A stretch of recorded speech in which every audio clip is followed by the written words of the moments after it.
අනිත් එක අපූර්වම සංසිද්ධිය තමයි කවි ලියන අය කවි පොත් ගන්න නැහැ. දැන් බලන්න පුවත්පත්වල කොච්චර අතිරේක පළ වෙනවද? දැන් මාධ්‍ය වලින් ඇත්තටම අනුග්‍රහයක් ලැබෙනවා. දැන් බලන්න ඔබ කරන මේ සත්කාර්ය මේ පවතින මාධ්‍ය සංස්කෘතිය අභිබවා අතික්‍රමණය කරලා ඔබ කටයුතු කරන්නේ. දැන් ඇත්තටම අපේ ජීවිතවලට අපේ නිර්මාණ ජීවිතයට කොච්චර උත්තේජනයක් ලැබෙනවද? ඇත්තටම හොඳ පරිසරයක් තියෙනවා. සැලසුම් සහගතව යොමු වුණොත් අපිට සාර්ථක ප්‍රතිඵල ලබන්න පුළුවන්. අනිත් එක යමක් නොකර ඉන්නවට වැඩිය යමක් කරන එක හොඳයි. බොහෝ දෙනෙක් ඉන්නවා ආශිර්වාද කරන අය. බොහෝ දෙනෙක් ඉන්නවා අතහිත දෙන අය. මේක මම පෞද්ගලිකවම අත්දැකපු දෙයක්. ලොකු සාන්තියක්. අද උදේ මට ලියුමක් හම්බුන රසිකාවියෙක්ගෙන් ඒ හරි අපූර්ව හසුනක් රසිකාවියකගෙන් මේ ඇයට ඇගේ හොඳම මිතුරිය හැම අවුරුද්දම ජනවාරි 1 වෙනිදා ටැග්ගක් දෙනවලු. මේ සැරේ ටැග්ගක් දුන්නේ පොතක්ලු.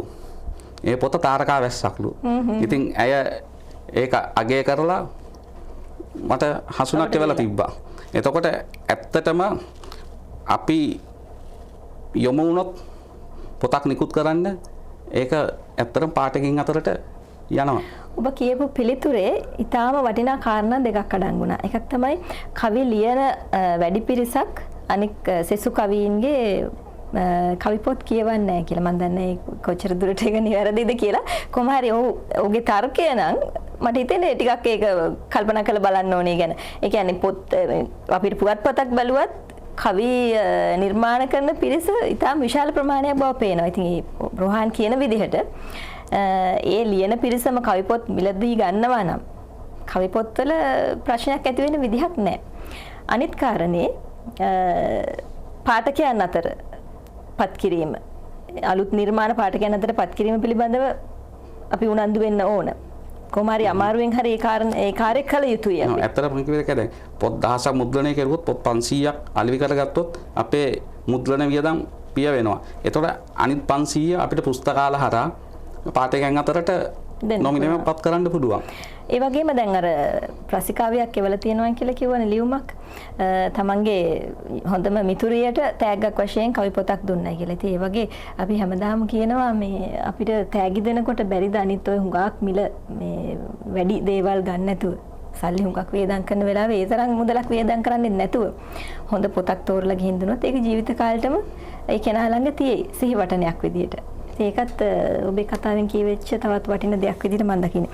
ඉතින් මේ වගේම ඉදිරි නිර්මාණ කටයුතු ගැන දැනගන්න කැමතියි. ඔබේ රැකියාවත් එක්ක මට හිතෙන්නේ ඒ ටිකක් අපිට තව කතා කරන්න තිබුණා නම් හොඳයි. ඒකෙන් මට කියවුනේ කියන්නේ දැන් ඒක ප්‍රශ්නයක් වෙන්න විදිහක් නැහැ. හොඳ දක්ෂ නිර්මාණකරුවෙක් නම් Tamanගේ රැකියාව කොයි විදිහේ වුණත් සමහර විට එතන හොඳ වස්තු බීජයන් හොයාගන්න පුළුවන් වෙන්න පුළුවන්. ඒ ගමකම ජීවත් වෙන්න ඕනේ ගමේ සෞන්දර්යය ගැන කතා කරන්න. නගරේ ඕනෑ තරම් ප්‍රස්තුතයන් තියෙනවා. ඉතින් මේ හැබැයි අර ජීවිතයේ යම්කිසි ප්‍රමාණයකට හැඩගස්වා ගැනීම කොයි විදිහටද කරන්නේ? නිර්මාණකරුවෙකුට මම හිතන්නේ විශේෂ පිළිවෙලක් අවශ්‍යයි ජීවිතේ. පිළිවෙලක් කියන්නේ මේ සියලුම දේවල් කළමනාකරණය කර ගැනීම. ඒක දක්ෂතාවයක් තියෙන්න ඕනේ නේ ඔබ ජීවිතේ. ඇත්තටම හැම දෙයකම අපි ජීවිතේ උනත් දකින්න විදියයි විදින විදියයි නේ. දැන් රැකියාව උනත් කාර්ය බහුල උනත් මට රැකියාව ආස්වාදයක්. රැකියාව කරන අතරතුරත් මම බොහොම සතුටින් ඉන්නේ. දැන් ඇත්තටම එතනත් ඉන්නේ මට දැනෙන විදියට නිර්මාණකරුවෙක්. මම කරන රැකියාවක් ක්ෂේත්‍රය තුල බොහෝ අත්දැකීම් මම දකිනවා, විඳිනවා. ඇත්තම කලාකරුවෙක් කියන්නේ බොහොම සංවේදී පුද්ගලෙක්. අපි කලාවෙන් අපේක්ෂා කරන්නේත් ඒකනේ. වින්දනය වගේම ශික්ෂණය. මං හිතන්නේ මේ හැම දෙයක්ම මට ආශිර්වාදයක්.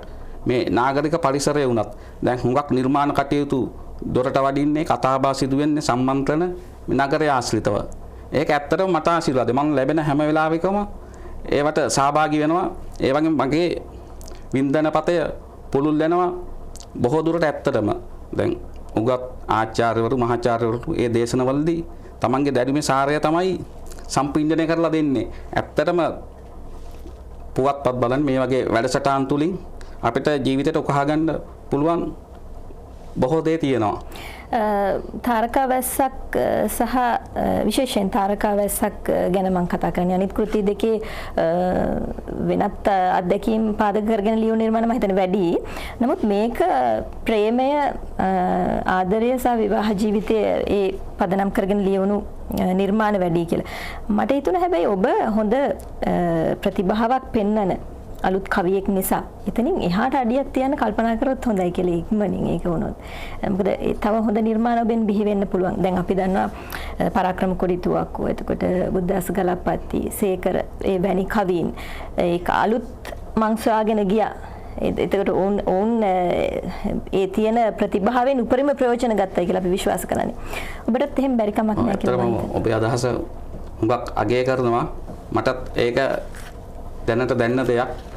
මම දැන් ඉදිරියට නිර්මාණය කරනවා මීට වඩා පියවරක් ඉදිරියෙන් තියෙන හුඟක් ඊට පස්සේ ජීවිතය විවරණය වන නිර්මාණ බිහිවිය යුතුයි කියලා මගේ අදහසක් තියෙනවා.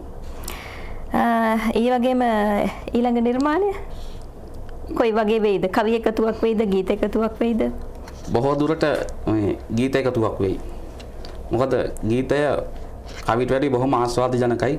අපි පද ලියනවා ඊට පස්සේ සංගීතඥයෙක් අතරපත් වුණාම අපි කුතුහලයේ මුසු ආස්වාදකින් බලාගෙන ඉන්නවා මේකට කොයි වගේ රටාවක් වෙයිද.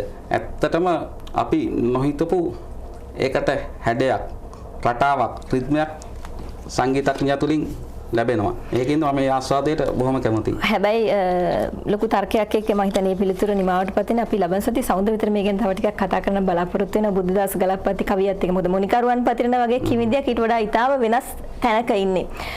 කොහොම වුණත් අපි බලමු මේ ඔබේ අදහස, ඔබේ මතය. බොහොම ස්තුතියි අද පැමිණියාට. බොහොම ස්තුතියි. මට ලොකු සතුටක් තාරකාවියක් සමග තාරකා වැස්ස පිළිබඳ පිළිසඳරය දෙන්නට වාග්ය ලැබීම. හොඳයි, බොහොම ස්තුතියි ඔබට. සමුගාන කලින් අද ජයග්‍රාහකයන් දෙන්න ඉක්මනින්ම මතක් කරන්නම්. KAK ජගත් රත්නපුරෙන්, ඒ වගේම ඈන් පෙරේරා අම්පාරෙන් අද ඇහුවේ අබිනික්මන කාව්‍ය සංග්‍රහය කාගේ නිර්මාණයක්ද කියලා. ගිහින් එන්න හෙට හම්බ වෙනවා අනිවාර්යයෙන්.